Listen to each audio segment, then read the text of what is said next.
Okay, hi everybody. I wanted to kind of walk you through a fairly quick impromptu tutorial on how to do the things I'm asking you to do in Reading Response 5. I think that's the number we're on, right? I ask you in this reading response for this week to write a clear, concise, accurate summary of the article. And then I also ask you in the second part of your response to really look carefully at the cause and effect relationships the author has presented. So what I wanted to do with this sort of voiceover tutorial is show you how that's done. What I hope you find out is that you do this kind of stuff all the time. You just didn't know that it was called analysis. All right. A lot of us, when we're reading something, decide fairly quickly whether we agree or disagree. And then as we're reading, we collect our evidence and we say, well, oh yeah, this is why I disagree, or yep, this is why I agree. So that's the process of doing a response like this, an analysis, is that you look at what the author's saying. In this case, I want you to look at the cause and effect relationships, and then analyze them based on the author's tone, word choices, research choices, right? Does everything appear logical and reasonable? Has the author left anything important out? So I want to show you how that process might unfold. Obviously, I did this earlier. I wouldn't do it live with you. Oh my goodness, that would be quite an experience. But I want to show you what I did here. So I did not use the multitasking generation because that would just spoil everything. So instead I used one of your other reading options, which was Working at McDonald's by Amitai Etzioni.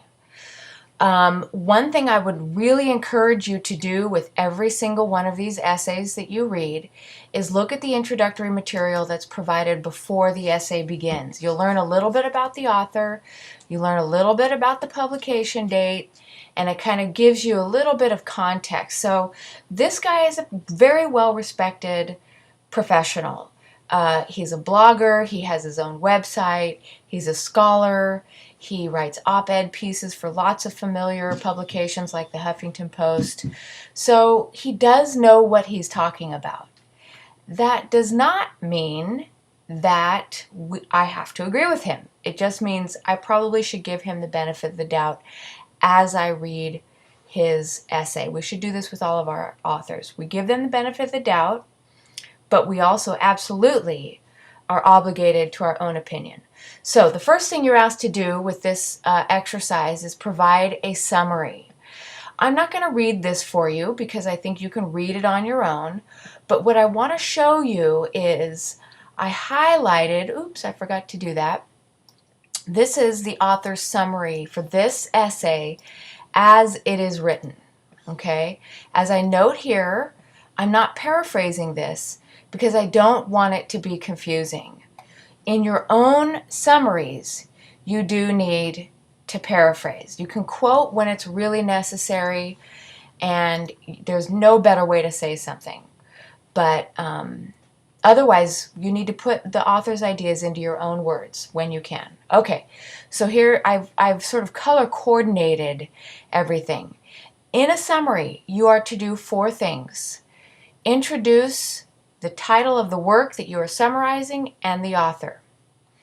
Right after that, introduce the author's thesis. You can use lots of different verbs here: believe, argue, speculates, illustrates, anything like that. But that's the next step. Then you provide for your reader the author's key supporting points. Okay? So I've correlated the blues here with the blues that are in the text of the essay, right? So here's this, here's another one, and here's another one, okay? So you can highlight as you read and highlight the author's key points, and then you'll be ready, and it'll be a much faster process to write the summary. Finally, the 4th thing that is included in a summary is kind of the author's overall message or purpose. So I've put this in light blue, and that can be found at the very end of the author's essay. Okay, so please review the materials in the PowerPoint writing a summary. This is a very technical, it's not an easy skill, but it's very predictable and you can do it, and a lot of you have been really successful. So anyway, your first job is to write a clear, accurate, and concise summary. Now, the second part I want to walk you through here is your response. So the first question I ask you to think about is, do you agree or disagree? So I personally disagreed with this author's position. I don't agree with him that these jobs are worthless. Okay? So rather than writing a paragraph, I just took some notes on my side of the column here. So what I've asked you to do is look at the author's tone, which I'll have in red, the author's word choices, which I've highlighted in green, research choices, and evidence. Okay. Overall, if you'll see, you can see that the purple and kind of this maroon type color are the things I took most issue with, the research and the evidence. Overall, if you read this essay, you don't have to, but you can read it for a little context. I felt the author's evidence over and over again was misleading and highly generalized, highly speculative, and based on nothing really except his opinion. Okay, so going back to the directions here, I've asked you to analyze the cause and effect relationship. So again, I'm sorry, you guys. Let's see what I have here.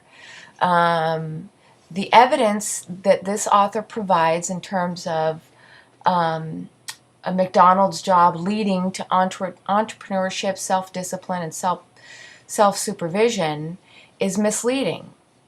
The comparison he makes is unfair.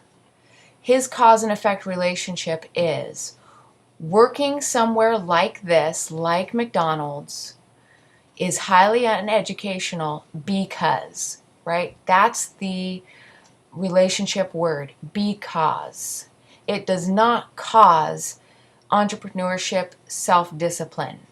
That's the relationship he has set up. That's the relationship I have a problem with. Okay? Again, in this paragraph, he says McDonald's is not a good job to have because it does not lead to, right? So the effect is not a creative environment. It is instead a robotic type of environment. It causes it creates a breeding ground for robots. I just don't totally accept that cause and effect relationship. Okay, that's analysis. I look at what the author's saying. What is the cause and effect relationship that he or she is establishing, and do I agree with it? So what's interesting is we can actually agree with an author and yet disagree with their cause and effect relationships. So that's where these responses can get really interesting and really interactive, and I want to encourage you to do that. It actually, believe it or not, can be really fun to look closely at what an author is saying and decide what part of the author's evidence or research or word choices are working for you and what parts are not. Okay, so I won't walk you through this whole thing. You can read it, read the essay first, read the author's essay first, and then you can kind of see my commentary. I want to close with this right here. What I want you to see is what you can do with the multitasking generation. Decide whether you agree or disagree not only with the author's thesis, but also with her evidence and the cause and effect relationships she provides. Choose a couple of specific examples from the text to analyze, much like I did. You don't have to analyze the whole essay. Just choose a couple of good illustrations that support your claim and then explain why they work for you or why they don't work for you.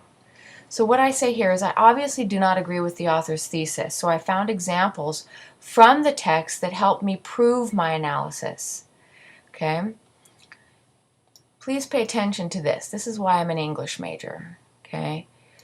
This is the wonderful thing about textual analysis. If you can find proof in the text, if you can find evidence to support your interpretation, then you can believe what you want. Plenty of you are going to support Etzione's thesis because you probably have experience or you've seen things like this, and that's wonderful. We're all entitled to our own interpretations as long as the text supports your interpretations. So let me give you an example.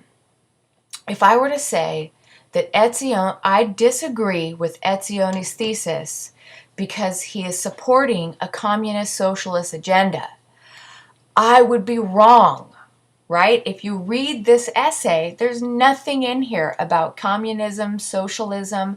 There's no suggestion here of a political bias. So I'm not allowed to bring things into the text that aren't there. That's inaccurate. You can't get credit for analyses like that. So have an opinion and then find support for your opinion in the text. If you cannot find support, then you may have to adjust your opinion. Okay? So anyway, this is just an example for you of what I'm looking for. These are your instructions for the reading response. Again, I really want to encourage you to have fun. You're a part of the multitasking generation. There's lots in that essay to discuss and engage in, and I've already enjoyed many of the discussion forums I've been reading, so I'll look forward to your reading responses. Please email me if you have any questions, if you want to run an interpretation by me before you submit your reading response, anything like that. All right, that's it. Have a